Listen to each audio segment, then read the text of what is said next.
دیکھیے ہمارے جو اسلاف ہیں، صحابہ کرام کے بعد ائمہ، یہ ہمارے اسلاف میں چوٹی میں ہیں۔ ان اسلاف میں، ان ائمہ میں دو بنیادی قسمیں ہیں، ایک محدثین اور ایک فقہا۔ محدثین، ان کا کام کیا تھا؟ قرآن تو اللہ نے خود جمع کر دیا تھا، میں پہلے دن بیان کر چکا ہوں حضور کے سیرہ مبارک میں۔ حضور نے صحابہ کو اسی ترتیب سے قرآن پڑھا دیا اور سینکڑوں صحابہ نے یاد کر لیا۔ پھر جو کمی اگر رہ گئی تھی کتابی شکل میں حضرت ابو بکر لے آئے۔ پھر اگر اس میں کوئی فرق پڑ رہا تھا پڑھنے کے انداز میں تو ایک کتابت کے اوپر جمع کر دیا حضرت عثمان نے۔ بات ختم ہو گئی۔ خلافت راشدہ میں قرآن کا معاملہ تو محفوظیت کی آخری درجے کو پہنچ گیا۔ اب اصل مرحلہ کیا تھا؟ حضور کے اقوال مبارک کو جمع کرنا۔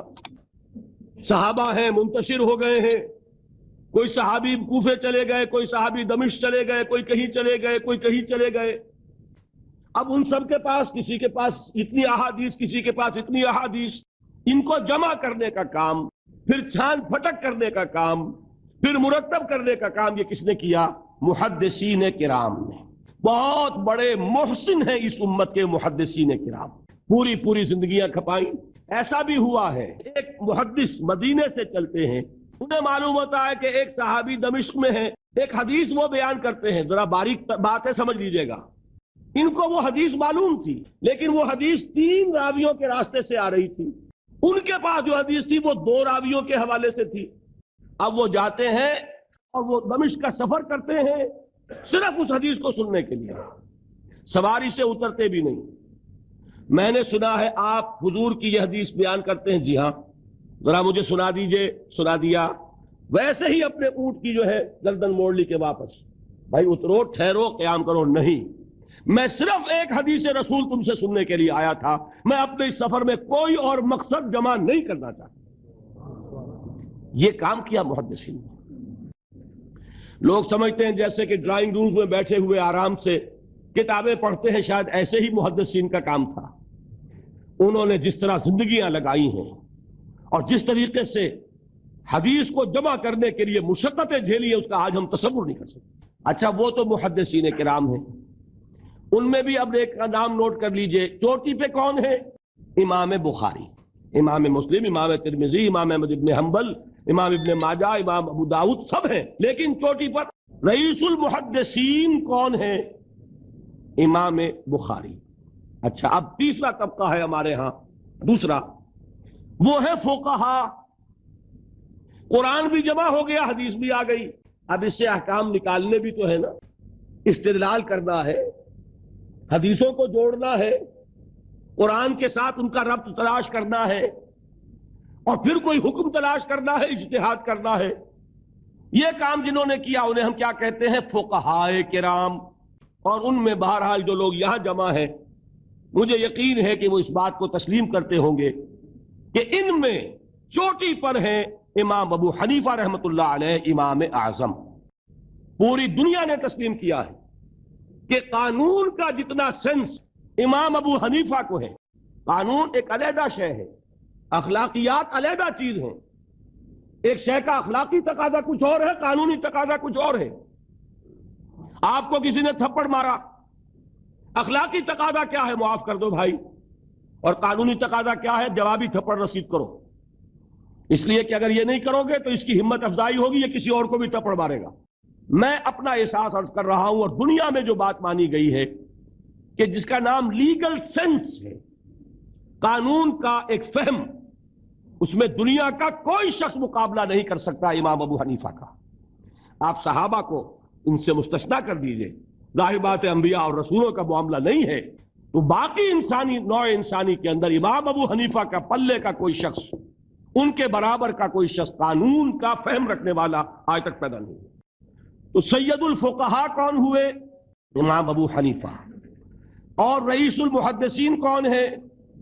امام بخاری۔ یہ ساری جو میں نے اس وقت آپ کو تمہید بیان کی، وہ اس مسئلے کے لیے پریشان کن مسئلہ یہ ہے کہ امام ابو حنیفہ کی طرف یہ بات منسوب ہے کہ وہ یہ فرماتے ہیں الایمان قول، ایمان نام ہے صرف قول کا، عمل اس میں زیر بحث نہیں آتا، ولا یزید ولا ینقص، وہ ایمان نہ گھٹتا ہے نہ بڑھتا ہے۔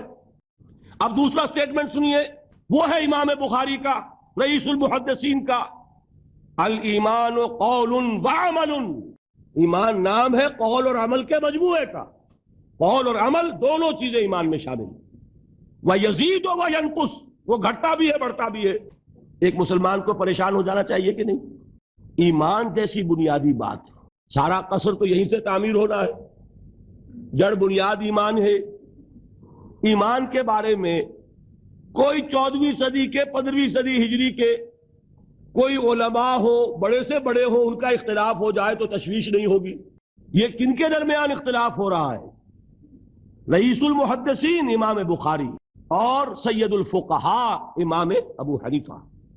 اور کتنا بنیادی اختلاف، بظاہر متضاد باتیں، بظاہر کہہ رہا ہوں میں، تو یہ تو معلوم ہوتا ہے کہ بہت زبردست اختلاف ہے جو حل نہیں ہو سکے گا۔ اللہ تعالیٰ کا شکر ادا کرتا ہوں، اس نے اس کا حل سمجھایا۔ اور کیسا سمجھایا؟ میں پورے انشراح صدر کے ساتھ کہہ رہا ہوں، اس میں کوئی تصنع نہیں، کوئی تکلف نہیں۔ میرے نزدیک دونوں باتیں 100% درست ہیں۔ یہ نہیں کہ 50% یہ درست 50% وہ درست، نہیں، یہ بھی 100% درست، یہ بھی 100% درست۔ فرق کیا ہے؟ محل مختلف ہے۔ امام ابو حنیفہ قانونی ایمان کی بات کر رہے ہیں اور امام بخاری حقیقی ایمان کی بات کر رہے ہیں۔ قانونی ایمان کے اعتبار سے 100% درست ہے یہ بات کہ وہ صرف قول ہے، عمل نہیں، زیر بحث آئے گا۔ ایک شخص نماز نہیں پڑھتا کافر نہیں ہے، نماز کا منکر ہو جائے کافر، زکوٰۃ نہیں دیتا فاسق ہے، فاجر ہے، کافر نہیں ہے، زکوٰۃ کہہ دے کہ ہے ہی نہیں دین میں، کافر۔ تو معلوم ہوا کہ قانونی ایمان جس پر دار و مدار ہے کفر اور اسلام کا، اس کا کل دار و مدار صرف قول پر ہے، اقرار باللسان پر ہے۔ یہ بات آپ نے سنی ہوگی، امام ابو حنیفہ کا قول ہے 100% درست کہ گناہ کبیرہ سے بھی انسان کافر نہیں ہوتا۔ کبیرہ گناہ ہے، شراب پی ہے، کافر نہیں ہے، حد لگا دو۔ حضرت عمر نے اپنے بیٹے پر حد جاری کی، ایک مرتبہ مصر میں حد جاری ہو چکی تھی، لیکن حضرت عمر کو احساس ہوا کہ وہاں شاید رعایت کی گئی ہوگی خلیفہ کے بیٹے پر حد جاری کرنے میں، لہذا پھر بلایا اپنے پاس اور دوبارہ حد جاری۔ اگر کسی سے زنا ہو گیا ہے، میں آپ کو واقعہ سنا چکا، غامدی خاتون کہ ذرا کسی نے کہہ دیا بے حیا عورت تھی، تو حضور نے کیسی ڈانٹ پلائی ہے، کتنا اس کا رتبہ بیان کیا ہے۔ اس نے تو وہ توبہ کی ہے کہ مگر مدینے کی پوری آبادی پر اس کو تقسیم کر دیا جائے تو سب کی نجات کے لیے کافی ہو جائے۔ البتہ حقیقی ایمان، اب یہاں زمین و آسمان کا فرق آ جائے گا۔ ایمان دل میں اتر جائے تو کون نہیں جانتا کہ دل میں جو بات اتر جائے وہ عمل پر ضرور اثر انداز ہوتی ہے۔ یہ بات سیدھی سی ہے، دل میں یقین ہو عمل اس کے مطابق ہوگا۔ 2 اور 2 4 کی طرح مثالیں دے دوں آپ کو۔ آپ کو یقین ہے آگ جلاتی ہے، آپ ہاتھ ڈالتے ہیں اس میں، کیوں؟ یقین ہے کہ جلاتی ہے، لہذا کوئی شخص ہاتھ نہیں ڈالے گا، غلطی سے پڑ جائے تو پڑ جائے، جان بوجھ کے کون ڈالے گا؟ اچھا، میں بلکہ یہاں تک کہا کرتا ہوں کہ یقین تو بڑی دور کی شے ہے، گمان بھی ہو، گمان، اس کا نتیجہ بھی عمل میں نکل آتا ہے۔ کون شخص نہیں جانتا کہ سارے سانپ زہریلے نہیں ہوتے؟ معلوم ہے نا، لیکن جو سانپ ہے پتہ نہیں کب وقت یہ زہریلا ہے کہ نہیں، یقین نہیں ہے کہ یہ زہریلا ہے، ہو سکتا ہے کہ زہریلا ہو، صرف زن ہے نا، آپ قریب پھٹکتے ہیں اس کے۔ معلوم ہوا کہ یقین تو بڑی شے ہے۔ کیا دل میں یہ یقین ہو کہ اللہ ہے اور مجھے دیکھ رہا ہے اور مجھے اس کے حضور میں حاضر ہونا ہے، پھر بھی آپ شراب پی سکیں گے؟ بتائیے۔ اگر چوراہے پر کانسٹیبل کھڑا ہے، آپ نے دیکھ لیا، ساتھ ہی آپ نے دیکھا ایک کونے میں موٹر سائیکل لے کر تیار سارجنٹ بھی کھڑا ہے، آپ کی گاڑی صحیح جگہ آ کے رک جائے گی نا، 1 انچ آگے نہیں بڑھے گی۔ اور اگر آپ نے دیکھا کہ چوراہا خالی ہے، کوئی دیکھنے والا ہے نہیں، تو اچھے بھی دائیں بائیں دیکھ کے نکل جاتے ہیں کہ نہیں؟ آدمی اپنے آپ کو دھوکہ دیتا ہے، بھائی یہ سارے ٹریفک رولز بچاؤ کے لیے ہے نا، تو دور دور تک کوئی ٹریفک نہیں ہے، خامخواہ کھڑا رہوں میں یہاں کائے کے لیے؟ لیکن دور دور تک کوئی ٹریفک نہ ہو لیکن سارجنٹ کھڑا ہو، پھر آپ پابندی کریں گے کہ نہیں؟ اگر یہ یقین ہو کہ اللہ ہے اور مجھے دیکھ رہا ہے تو کیا اس کا قانون توڑیں گے آپ؟ یقین والے ایمان کے ساتھ معصیت جمع نہیں ہو سکتی. قانونی ایمان کے ساتھ معصیت کے ڈھیر لگ سکتے ہیں، جیسے کہ ہمارے ہاں ہے لما تقولون ما لا تفعلون کبر مقتا عند اللہ ان تقولوا ما لا تفعلون. اے ایمان کے دعوے دارو، کیوں کہتے ہو جو کرتے نہیں ہو؟ اللہ کے غضب کو بھڑکانے والی ہے یہ بات کہ تم کہو جو کہ کرتے نہیں. ہماری امت کی اکثریت کا حال یہی ہے کہ نہیں؟